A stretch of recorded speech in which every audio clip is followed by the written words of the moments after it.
Thank you Rahul, thank you so much. ನಿನ್ನಿಂದ ನಿಜವಾಗ್ಲೂ ದೊಡ್ಡ ಉಪಕಾರನ ಆಯಿತು. ನಿನ್ನ ಋಣ ನನಗೆ ಯಾವತ್ತೂ ತೀರ್ಸೋಕ್ಕಾಗಿಲ್ಲ ರಾಹುಲ್, ಯಾವತ್ತೂ ತೀರ್ಸೋಕ್ಕಾಗಿಲ್ಲ. ನೋಡು ಅಭಿಷೇಕ್, ನೀನು ನನ್ನ ಕ್ಲೋಸ್ ಫ್ರೆಂಡ್ ಅಂದಮೇಲೆ ಇಷ್ಟು ಸಹಾಯ ಮಾಡಲಿಲ್ಲ ಅಂತಂದ್ರೆ ಹೇಗೆ? ನೀನೊಬ್ಬ ಫ್ರೆಂಡ್ಶಿಪ್ ಒಳಗೆ ಇಷ್ಟೆಲ್ಲ ಮಾಡ್ತಾರ ಅಂಥೇಳಿ ನಿಜವಾಗ್ಲೂ ನಿನಗೆ ಎಷ್ಟು ಥ್ಯಾಂಕ್ಸ್ ಹೇಳಿದ್ರು ಕಮ್ಮಿನೇ. ಹೌದು ರಾಹುಲಣ್ಣ, ನಿಜವಾಗ್ಲೂ ನಿಮ್ಗೆ ಮತ್ತು ಹೇಮಾ ಅವ್ರಿಗೆ ಎಷ್ಟು ಥ್ಯಾಂಕ್ಸ್ ಹೇಳಿದ್ರು ಕಮ್ಮಿನೇ. ನೋಡು ರಜನಿ, ನೀನು ಅಭಿಷೇಕ ಹೆಂಗೆ ಇಷ್ಟಪಟ್ಟಿರೋ ನಾಳೆ ನಾನು ಹೇಮಾನು ಹಂಗೆ ಇಷ್ಟಪಟ್ಟಿವಿ. ಆದ್ರೆ ನನ್ನ ಮನೆ ಒಳಗೆ ಒಪ್ಸೆ ಮದುವೆ ಮಾಡ್ಕೋಬೇಕಂತೇಳಿ ಭಾಳ ಆಸೆ ಇಟ್ಕೊಂಡಿವಿ. ನಿಮ್ದು ಅನಿವಾರ್ಯ ಹಿಂಗೆ ಬಂತು, ನೀವು ಹಂಗೆ ಇಟ್ಕೊಂಡಿದ್ರಲ್ಲ. ಹೀಗಾಗಿ ನಿಮ್ಮ ಪ್ರೀತಿಗೆ ಎಲ್ಲೋ ಸಹಾಯ ಮಾಡಿದ್ರೆ ದೇವ್ರು ನನ್ನ ಪ್ರೀತಿ ಮುಂದೆಲ್ಲೋ ಸಹಾಯ ಮಾಡ್ತಾರೆ ಅನ್ನೋ ಒಂದೇ ಒಂದು ಸ್ವಾರ್ಥ ಅಷ್ಟೇ, ಮತ್ತೇನಿಲ್ಲ. ಇಲ್ಲಪ್ಪ ಅಣ್ಣ, ನಿಮ್ಗೆ ಯಾವಾಗಲೇ ಏನೇ ಸಹಾಯ ಬೇಕಾದರೂ ನಮ್ಮಿಂದ ಗ್ಯಾರಂಟಿ ಇರ್ತದೆ. ನೋಡಿ, ಇಷ್ಟು ರಿಸ್ಕ್ ತಗೊಂಡು ಇಷ್ಟಪಟ್ಟ ನೀವಿಬ್ರು ಮದುವೆ ಆಗಿರಿ. ಲೈಫ್ ಲಾಂಗ್ ಯಾವತ್ತು ನೀವು ಇಬ್ಬರು ಯಾವತ್ತು ಒಬ್ರನ್ನೊಬ್ಬರನ್ನ ಕೈ ಬಿಡಕ್ಕೆ ಹೋಗ್ಬೇಡ್ರಿ. ನಿಜವಾಗ್ಲೂ ಆರಾಮಾಗಿರಿ. ನೀವು ಹೇಳ್ದಂಗೆ ಆಗಲಿ, ನೀವು ಹೇಳ್ದಂಗೆ ಆಗಲಿ. ಅಯ್ಯೋ ರಾಹುಲ, ಅವನ ಕಾಲ್ ಬರತ್ತದೆ. ಫೋನ್ ಆನ್ ಆಯ್ತಾ ನಿಂದು? ಸ್ವಿಚ್ ಆಫ್ ಮಾಡಂತ ಹೇಳಿದ್ದಿಲ್ಲ? ಮಾಡಿದ್ದೆ, ಈಗ ಸ್ವಲ್ಪ ಮುಂಚೆ ಆನ್ ಮಾಡಿದೆ. ಯಾಕೆ ಆನ್ ಮಾಡೋಕ್ಕೆ ಹೋಗಿದ್ದೀಯ ಅಭಿಷೇಕ್? ಸರಿ, ಹೆಂಗಿದ್ರು ಆನ್ ಮಾಡಿಬಿಟ್ಟಿಯಲ್ಲ. ಎಂದಿದ್ರು ಈ ವಿಚಾರ ಮನೆ ಒಳಗೆ ಗೊತ್ತಾಗಲೇಬೇಕು. ಇವತ್ತೇ ಫೋನ್ ಮಾಡಿ ಮಾತಾಡು. ಫೋನು ರಿಸೀವ್ ಮಾಡಲಾ? ಮಾಡು. ಹಲೋ ಹಲೋ ಅಭಿಷೇಕ, ಅಭಿಷೇಕ. ಅಕ್ಕ ನೀನಾ? ಇದು ಅವನ ಫೋನು. ಅವಾಗ ನಿನ್ನ ಜೊತೆ ಮಾತಾಡಕ್ಕೆ ಮನಸ್ಸಿಲ್ಲ ಅಂತ ಅದಕ್ಕೆ ನಾ ಹಚ್ಚಿದೆ. ಅಪ್ಪ ಏನಪ್ಪ ಹಿಂಗೆ ಮಾಡಿಬಿಟ್ಟಿಯಲ್ಲ? ಅಕ್ಕ ದಯವಿಟ್ಟು ನಾನು ಕ್ಷಮಿಸ್ಬಿಡಕ್ಕ. ನೀನು ನನಗೆ ಎಷ್ಟು ಹೇಳಿದ್ದೆ ಹಿಂಗೆ ಮಾಡಬೇಡ ಅಂಥೇಳಿ. ಆದರೆ ಏನು ಮಾಡೋದು, ನನಗೆ ರಜನಿನ ನಡುನೀರ ಕೈ ಬಿಡೋಕೆ ಆಗಲಿಲ್ಲ ಅಕ್ಕ. ಅಲ್ಲಪ್ಪ, ಒಂದು ಮಾತು ನನಗೆ ಹೇಳ್ಬೋದಿತ್ತಲ್ಲ ನೀನು, ಹಿಂಗೆ ಮಾಡತ್ತನಂತೇಳಿ. ಯಾಕೆ ಇಂಥ ಕೆಲಸ ಮಾಡಿದ್ದೆ? ಅದು ರೂಮ್ ಒಳಗೆ ಪತ್ರ ಬರೆದಿಟ್ಟು ಓಡ್ ಹೋಗಿಯಲ್ವ? ಕ್ಷಮಿಸ್ಬಿಡಕ್ಕ, ಕ್ಷಮಿಸ್ಬಿಡು. ಕ್ಷಮೇನ? ಇಲ್ಲಿ ಅವಾಗ ಎಷ್ಟು ಕೋಪ ಬಂದಿತ್ತು ಗೊತ್ತಾ? ನನಗೆ ಒಂದು ಮಾತು ಹೇಳಿದ್ರೆ ನಾ ಮುಂದೆ ನಿಂತು ಮದುವೆ ಮಾಡ್ತಿದ್ದಲ್ಲ, ಯಾಕೆ ಅವ್ನು ಹಿಂಗೆ ಮಾಡ್ಕೊಂಡಾನಂತೇಳಿ ಎಷ್ಟು ನೊಂದ್ಕೊಳತಾಳ ಗೊತ್ತಾ ಅವ್ವ? ಹೌದಾ? ಹೌದಾ ಅಂತ ಕೇಳ್ತಿಯಲ್ಲ ಅಭಿಷೇಕ, ಏನಿದು? ಅಲ್ಲ, ಎಷ್ಟು ಇಷ್ಟಪಟ್ಟು ಎಷ್ಟು ಮುದ್ದು ಮಾಡಿ ನಿನ್ನ ಸಾಕಿದ್ಲಲ್ಲ ಅವ್ವ, ಯಾಕೆ ಇಂಥ ಕೆಲಸ ಮಾಡಿದ್ದೆ? ಒಂದು ಮಾತು ಹೇಳ್ಬೋದಿತ್ತ ನನಗೂ? ಅವಾಗ ಬಿಡು, ನನಗೆ ಬಿಡು. ನೀ ಅಪ್ಪನಿಗೊಂದು ಮಾತಾದ್ರೂ ಹೇಳ್ಬೋದಿತ್ತಲ್ಲ ನೀನು. ಅಕ್ಕ, ಅವ್ವ ಹೇಳಿದ್ರೆ ಒಪ್ಕೊಳ್ಳುವಂಥ ಪೊಸಿಷನ್ ಒಳಗೆ ಇರಲಿಲ್ಲ. ನಾನು ಹೇಳಿದ್ರು ಅಕ್ಕಿ ಒಪ್ಕೋತೂ ಇರಲಿಲ್ಲ. ಅದಕ್ಕೆ ಇಂಥ ಕೆಲಸ ಮಾಡಬೇಕಾಯ್ತು. ನನಗೆ ರಜನಿನ ಬಿಟ್ಟು ಬಾಳೋಷ್ಟು ಶಕ್ತಿ ಇಲ್ಲ, ಬಿಟ್ಟು ಬಾಳೋ ಶಕ್ತಿ ಇಲ್ಲ.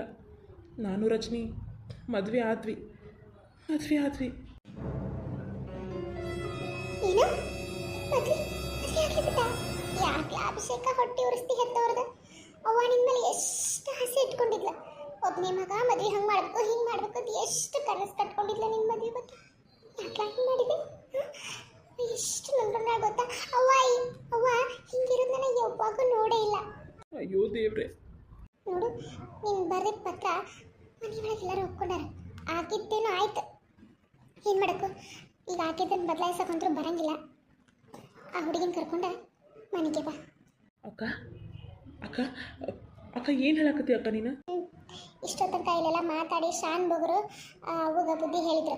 ನೋಡ್ರಿ, ನಿಮ್ಮ ಮಗ ಈಗಾಗಲೇ ಮದುವೆ ಆಗಿರ್ತಾನೆ, ಇಷ್ಟೆಲ್ಲ ಮಾಡ್ದೆ ಮದುವೆ ಆಗಿರಂಗಿಲ್ಲ ಅಂತ ಹೇಳಿದ್ರು. ನನಗೂ ಗೊತ್ತಿತ್ತು ನೀ ಆಕೆ ಮದುವೆ ಹಾಕಿ ಅಂಥೇಳಿ. ಅದಕ್ಕೆ ಅವ್ವ ಅಲ್ಲಿ ಹೋಗಿ ಮಾನ ಮರ್ಯಾದೆ ಕಳಿಕ್ಕಿಂತ ಮನೆಗೆ ಬಾಪ ಹೋದ್ರೆ ಇಲ್ಲೇ ಹೋಗೋದು, ನಮ್ಮ ಮಾನ ಮರ್ಯಾದೆ ಎಲ್ಲ ಕಟ್ಟಾಳ. ಅದಕ್ಕೆ ಆ ಹುಡುಗಿನ ಕರ್ಕೊಂಡು ಡೈರೆಕ್ಟ್ ಮನೆಗೆ ಬಂದ್ಬಿಡಪ್ಪ. ಅಲ್ಲ ಅಕ್ಕ ಅಕ್ಕ ಅಕ್ಕ ಇಡ್ತೇನೆ, ಬಾ ಮಾತಾಡಂಗಿಲ್ಲ. ಫೋನ್ ಹಚ್ಚಿ ಎಲ್ಲದಿ ಅಂತೇಳಿ ಬರುವಾಗ ಈಗ ಆರತಿ ತಟ್ಟೆಯದು ರೆಡಿ ಮಾಡ್ಕೊತೀವಿ ಆರತಿ ಮಾಡಕ್ಕೆ. ಅಲ್ಲ ಅಕ್ಕ ಯಾಕಣ್ಣ, ಏನಾಯ್ತು? ಏನಿಲ್ವಾ, ಮನೆ ಒಳಗೆ ಒಂದು ಪತ್ರ ಬರೆದಿಟ್ಟಿದ್ದೆ. ನಾ ಹಿಂಗೆ ಮಾಡತ್ತೀನಿ, ನಂಗೆ ನೀವು ಹುಡುಗಿ ಇಷ್ಟ ಇಲ್ಲ ಅಂಥೇಳಿ. ಅದು ಅವ ಓದ್ಬಿಟ್ಟಾಳಂತೆ. ಓದಿ ಭಾಳ ಸಿಟ್ಟಾಗಿದ್ಲಂತೆ. ಸಿಟ್ಟಾಗಿ ಮತ್ತು ಸ್ಯಾನ್ ಬೊಗರು ಬುದ್ಧಿ ಹೇಳಿದ್ರಂತ.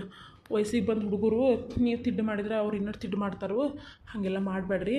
ಈಗ ಹೆಂಗಿದ್ರು ಮದುವೆ ಆಗೇ ಬಿಟ್ಟಾನವ, ಬದಲಾಯಿಸೋಕಂತೂ ಆಗಂಗಿಲ್ಲ. ಆಗಿದ್ದನ್ನು ಹುಡುಗಿ ಕರ್ಕೊಂಡು ಮನೆಗೆ ಬಂದುಬಿಡು. ಅಲ್ಲಿ ಇರಕ್ಕೆ ಹೋಗ್ಬೇಡ, ಇದ್ದಿದ್ದು ಮಾನವರಿಗೆ ತೆಗಿಬೇಡ್ರಿ, ಡೈರೆಕ್ಟ್ ಮನೆಗೆ ಬಾ ಅಂತ ಹೇಳೋಣ. ಏನು ಮನೆಗೆ ಬಾ ಅಂತ ಹೇಳ್ಯಾರ? ಅಲ್ಲ, ನಿಮ್ಮವ್ವ ಅಷ್ಟು ಲಘು ಕರಗ್ಬಿಟ್ಲ.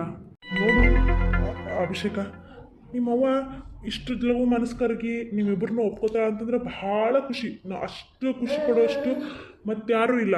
ಆದ್ರೆ ಸ್ವಲ್ಪ ವಿಚಾರ ಮಾಡಿ ನೋಡು. ನನಗೂ ಸ್ವಲ್ಪ ಭಯನ. ಇಷ್ಟೆಲ್ಲ ಆದಮೇಲೆ ಅವ್ರು ಹೋದ್ಮೇಲೆ ಅವ್ರ ರಿಯಾಕ್ಷನ್ ಹೇಗಿರುತ್ತೋ ಏನೋ, ಅವ್ರು ಏನು ಮಾಡ್ತಾರೋ ಏನೋ. ನಿಜವಾಗ್ಲೂ ನನಗೆ ಯಾಕೋ ಭಯನ ರೀ. ಅಲ್ಲ, ಭಯ ಪಡೋದ್ಯಾಕ? ನೀವಿಬ್ರು ಇಷ್ಟದ ಪ್ರಕಾರ ಮದ್ವಿನ ಆಗಿರಿ, ಇಂದೆಲ್ಲ ನಾಳೆ ಅವ್ರನ್ನ ಎದುರಿಸ್ಲೇಬೇಕು ನೀವು. ಇಷ್ಟು ಭಯ ಪಟ್ರ ಅದು ಹೆಂಗೆ ರಜನಿ? ರಾಹುಲ, ನೀ ಏನು ಹೇಳ್ತೀಪ ಹಂಗೆ ಮಾಡ್ತೇನೆ ನಾನು. ಹೇಳೋದು ಏನೈತೆ ಅಭಿಷೇಕ್, ಹೋಗು. ಎಂದಿಲ್ಲ ಒಂದಿನ ನೀವು ಆ ಮನೆ ಒಳಗೆ ಜೀವನ ಮಾಡಬೇಕಲ್ಲ. ಅವ್ರಾಗೆ ಕರೆಯತಾರಂತಂದ್ರೆ ಹೋಗ್ಬಿಡೋದು ಒಳ್ಳೇದು. ಈಗ ಅವ್ರಿಗೂ ಅರ್ಥ ಆಗಿರುತ್ತೆ. ಈಗಿನ ಕಾಲದಾಗ ಯಾರು ಮಕ್ಕಳ ವಿರುದ್ಧ ಹೋಗಂಗಿಲ್ಲ. ಯಾಕಂತಂದ್ರೆ ಎಷ್ಟು ತಿಡ್ಡು ಮಕ್ಳು ಇರ್ತಾರೆ ನಿನ್ಗೆ ಗೊತ್ತೈತಿ. ಅವ್ರು ಇಷ್ಟಪಟ್ಟೇರಂತಂದ್ಮೇಲೆ ಇನ್ನೊಂದು ಹುಡುಗಿಯವ್ರು ಇಷ್ಟಪಡೋಕ್ಕೆ ಸಾಧ್ಯನೇ ಇಲ್ಲ. ಅದಕ್ಕೆ ನೀನು ರಜನಿನ ಕರ್ಕೊಂಡು ಇವತ್ತೇ ಹೋಗ್ಬಿಡು. ಅಣ್ಣ ಹೋಗು ಅಂತೀರಾ? ಹೌದು ಬಾ, ಹೋಗ್ರಿ. ಎಲ್ಲ ತಾನಾಗೆ ಬದಲಾಗ್ತೈತಿ. ಇಂದ ಸಿಟ್ಟು ನಾಳೆ ಸಿಟ್ಟು 2 ದಿನ 3 ದಿನ ಇರ್ಬೋದು. ಹಂಗೆ ದಿನ ಹೋದಂಗೆ ಸಿಟ್ಟು ಕಮ್ಮಿ ಆಕೈತಿ. ನಾಳೆ ನಿಮ್ಗೆ ಮಕ್ಕಳ ಮರ್ಯಾದು ಅಂದ್ರೆ ಎಲ್ಲ ಕಡಿಮೆ ಆಕೈತಿ. ಆ ಮಕ್ಕ ನೋಡ್ಕೊಂತ ನಿಮ್ಮಲ್ಲಿ ಸಿಟ್ಟು ಕಮ್ಮಿ ಆಕೈತಿ. ಸರಿಪ್ಪ, ನೋಡ್ತೇನೆ. ಟ್ರೈನ್ ಟಿಕೆಟ್ ಅಂತೂ ಬುಕ್ ಆಗಿಲ್ಲ. ಟಿಕೆಟ್ ಸಿಗ್ತಾವ ಇಲ್ಲ ತಾತ್ಕಾಲ ಒಳಗೆ, ಪ್ರೀಮಿಯಂ ತಾತ್ಕಾಲ ಒಳಗೆ ಟ್ರೈ ಮಾಡ್ತೀನಿ. ಸರಿ ಆಯಿತು. ನಿಮ್ಮ ಟ್ರೈನ್ ಹತ್ತಿಸೆ ನಾವು ಮನೆಗೆ ಹೋಗ್ತೇವೆ. ನೋ ಹೇಮಾ, ಬೇಡ ನೋಡು, ನಾನು ನೀನು ಇಷ್ಟಪಡೋತೀನಿ ವಿಚಾರ ಯಾರಿಗೂ ಗೊತ್ತಿಲ್ಲ. ಗೊತ್ತಾಗೋದು ಬೇಡ. ನಾವಿಬ್ಬರು ಜೊತೆಗೆ ಅಡ್ಡಾಡಿದ್ರೆ ಗೊತ್ತಾಗ್ತೈತಿ. ಇವತ್ತೇನೋ ಅನಿವಾರ್ಯ ಇತ್ತು ಅಂತೇಳಿ ನೀನು ಕರ್ಸೇನೆ ನಾನು. ನೀನು ಹೆಚ್ಚೋಗ್ತಿರೋದು ಬೇಡ. ಹಿಂಗೆ ಎದ್ದೇನಂತ ತಪ್ಪಿಕೋಬೇಡ. ನೀ ಹೋಗು, ನಾ ಅವ್ರನ್ನ ಕಳಿಸ್ಬರ್ತೀನಿ. ಅಲ್ಲ ರಾಹುಲ್. ನೋ ಬೇಡ ನೀ ಹೋಗು, ನಾ ಅವ್ರನ್ನ ಕಳಿಸ್ಬರ್ತೀನಿ. ಸರಿ, bye bye Abhishek, bye Rajani. Once again happy married life. Thank you Hema. ಸರಿ ರೀ, ನಾನು ಹೋಗಿ ಬರ್ತೀನಿ. ಸರಿ, ನೀ ಹೋಗು. ಮನೆಗೆ ಹೋಗಿ ಮುಟ್ಟಿದ್ಮೇಲೆ ಒಂದು ಕಾಲ್ ಮಾಡು. ನಾನು ನಿಂಗೆ ನೈಟ್ ಕಾಲ್ ಮಾಡ್ತೀನಿ. ಸರಿ. ಅಭಿಷೇಕ್ ಬಾ, ನಾನು ಇನ್ನು ಸ್ಟೇಷನ್ ತನಕ ಬಿಟ್ಟು ಬರ್ತೀನಿ. ಸರಿ ಅಣ್ಣ. ನೋಡ್ ಸ್ಯಾನ್ಭೋಗಪ್ಪ, ನಿನ್ನ ಮಾತು ಕೇಳಾಕತ್ತೇನೆ ನಾನು. ಏನಾರು ಹೆಚ್ಚು ಕಮ್ಮಿ ಆಗಬೇಕು, ನೀನು ಕುತ್ತಿಗೆ ಹೆಚ್ಚುತ್ತೇನೆ. ಅಯ್ಯೋ, ಏನು ಬಂಗಾರಕ್ಕ ಹಿಂಗೆ ಹೇಳ್ತಿ? ನಾನು ನೀನು ಒಳ್ಳೇದಕ್ಕೆ ಇಷ್ಟೆಲ್ಲ ಮಾಡತ್ತೀನಿ, ನೀನು ನೋಡಿದ್ರೆ ನನ್ನ ಸಾಯ್ಸಕ್ಕೆ ನಿಂತಿಯಲ್ಲ. ನನಗೆ ಈ ಕಟ್ಕೊಂಡು ಬರಕತ್ತಾನಲ್ಲ ಬಿನಾಣಿಗಿತ್ತಿನ ಅಕ್ಕಿ ನನ್ನ ಮನಸ್ಸಿಗಿಲ್ಲ. ನನ್ನ ಮಗಗೆ ನಾನು ನೋಡಿ ಮದ್ವೆ ಮಾಡ್ಬೇಕಿತ್ತು. ಆದರೆ ಏನು ಮಾಡೋದು, ನನ್ನ ಗ್ರಹಚಾರ ಕೆಟ್ಟೈತಿ. ಅಲ್ಲಿ ಆ ಹುಡುಗಿಗೆ ಭಾಷೆ ಕೊಟ್ಟೆನ, ನಾ ನೋಡಿದ ಹುಡುಗಿನ ಮದುವೆ ಆಗ್ಬೇಕಂತ ಹೇಳಿ. ಇವತ್ತು ಹಣ್ಣು ಹಾಕು ಶಾಸ್ತ್ರ ಅಂತ ನಾವು ಒಂದೇ ಒಂದು ಮಾತು ಹೇಳಿದ್ದಕ್ಕೆ ಎಲ್ಲ ತಾಬಡ್ತು ರೆಡಿ ಮಾಡ್ಕೊಂಡು ನಿಂತಾರವ್ರು. ಈಗ ಅವ್ರಿಗೇನು ಹೇಳ್ಬೇಕು ನಾನು? ನೋಡು ಬಂಗಾರಕ್ಕ, ತಾಳ್ಮೆ ಇರಲಿ. ತಾಳ್ಮೆ ಇದ್ರನ ಎಲ್ಲ ಆಗೋದು. ನೀ ಇಷ್ಟೇ ಮನಸ್ಸಿನ ಮೇಲೆ ತಗೊಂಡ್ರೆ ಏನೂ ಆಗಂಗಿಲ್ಲ ಬಂಗಾರಕ್ಕ. ಹೇಳ್ದಂಗೆ ಮಾಡು. ಈಗ ನಿನ್ನ ಮಗ ಸೊಸಿನ ಮನೆಗೆ ತುಂಬಿಸ್ಕೋ. ಒಂದೇ ತಿಂಗಳು ನೀ ಕೊಡು ಕಾಟಕ್ಕೆ ಆ ಹುಡುಗಿನ ತಾನಾಗಿ ಓಡಿ ಹೋಗ್ಬೇಕು. ಇಲ್ಲ ಈ ಲೋಕನೇ ಬಿಟ್ಟು ಹೋಗ್ಬೇಕು. ನೋಡ್ರಿ ಸ್ಯಾನ್ಭೋಗ್ರ, ನಮ್ಮವ್ವ ಮೊದಲ ಸಿಟ್ನಾಗದಾಳ. ನೀವು ಇಲ್ಲದ ಹಾಕಿ ತಲೆ ಮೇಲೆ ತುಂಬಕ್ಕೆ ಹೋಗ್ಬೇಡ್ರಿ ನೀವು. ರಾಣಿ, ಇದು ದೊಡ್ಡವ್ರ ವಿಷಯ, ನಿನಗೇನು ಗೊತ್ತಾಗಂಗಿಲ್ಲ. ನೀನು ಒಳಗೆ ಹೋಗು. ಅಲ್ಲವ್ವ, ನನ್ನ ಮಾತು ಕೇಳು. ಈಗ ಮದುವೆ ಆಗಿ ಬಂದಾನಂದಲ್ಲ, ನೀನು ಎಷ್ಟು ಬಿಡ್ಸಕ್ಕೆ ನೋಡಿದ್ರು ಬಿಡಲ್ಲವ. ಹೆಂಗೆ ಬಿಡಿಸ್ಬೇಕಂತ ನಮಗೆ ಗೊತ್ತೈತಿ ರಾಣಿವ. ನೀನು ಒಟ್ಟು ಒಳಗೆ ಹೋಗು. ರಾಣಿ, ನೀನು ಊರಿಗೆ ಹೋಗ್ಬಿಡು. ಹೆಂಗಿದ್ರು ಅಭಿಷೇಕಂದು ಮದ್ವೆಗಂತ ಬಂದಿದ್ದೆ. ಈಗ ಮದ್ವೆನ ಆಗೋದಲ್ಲ, ಅವ್ರಿಗೆ ಆರತಿ ಮಾಡ್ಕೊಂಡು ಒಳಗೆ ಕರ್ಕೊಂಡು ನೀ ನಾಳೆ ಊರಿಗೆ ಹೋಗ್ಬಿಡು.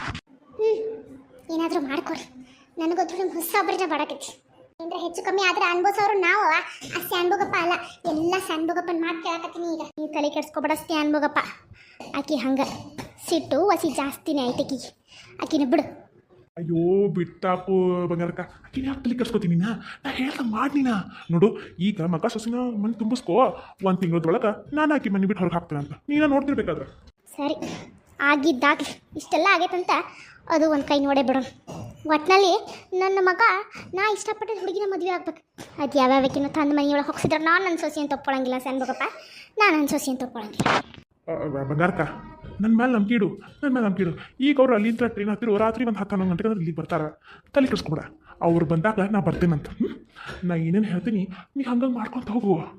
ಮುಂದಿಂದು ನನಗೆ ಬಿಟ್ಟಿದ್ದು ನಿನ್ನ ಸೊಸಿನ ಚಿಟ್ಟಿಗೆ ಹೊಡೆದ್ರಾಗ ಮನೆಯಿಂದ ಓಡಿಸ್ತೀನಿ ನೋಡ್ತೀರಿ. ಅನ್ನಂಗೆ ನಿಮ್ಮ ತಂಗಿ ಮಗ ಬದಾನಲ್ಲ, ನೀನು ಸ್ವಂತ ಮಗನಂಗೆ ಸಾಕ್ತಿದ್ದಿ ಅವನ. ಅವೆಲ್ಲ ತಾನೀಗ ಪತ್ತೇನೇ ಇಲ್ಲ. ಅವ ಬಂಗಾರದಂಥ ಹುಡುಗ. ಅವನ ಪಾರನ್ನಾಗಿಟ್ಟೇನಿ. ಅಲ್ಲೇ ಶಾಲೆ ಕಲಿತಾನೋ. ಅವ್ರದ್ದು ಬೇಕಾದಷ್ಟು ಆಸ್ತಿ ಅಡವು ಇತ್ತಲ್ಲ. ಹೆಂಗಿದ್ರು ಅವ್ರ ತಂದೆ ತಾಯಿ ಅಂತರೂ ನನ್ನ ತಂಗಿ ಗಂಡ ತೀರ್ಕೊಂಡು ಹೋದರು. ಅವ್ರ ಆಸ್ತಿನೂ ನನಗೆ ನೋಡ್ಕೊ ಅಂಥೇಳಿ ಆ ಹುಡುಗನ ನನ್ನ ಮಡಿಲ್ದಾಗ ಇಟ್ಟು ಹೋದ್ರು ಅವ್ರು. ಪಾಪ ಹುಡುಗ ಭಾಳ ಚಲೋ ಐತಿ, ಸಂಭಾಯ್ತನೂ ಐತಿ, ಪಾರಿಂದಾಗ ಓದ್ತೇನಂತ ಅವ್ರದ್ದು ಬೇಕಾದಷ್ಟು ಆಸ್ತಿ ಐತಲ್ಲ ಅದನ್ನು ಖರ್ಚು ಮಾಡಿ ಓದ್ಸಾತೇನೆ. ಓಹೋ ಹೌದಲ್ಲ. ನನಗೆ ಗೊತ್ತಿರಲಿಲ್ವ, ಅದಕ್ಕೆ ಕೇಳೀನಿ. ಆಯ್ತು ತಗೋ, ಅವ್ರು ಬಂದ್ಮೇಲೆ ಫೋನ್ ಹಚ್ಚಂಗಾರ ಬರ್ತೀನಿ. ಸರಿ ಆಚೆ ಅನ್ಬೇಕಪ್ಪ.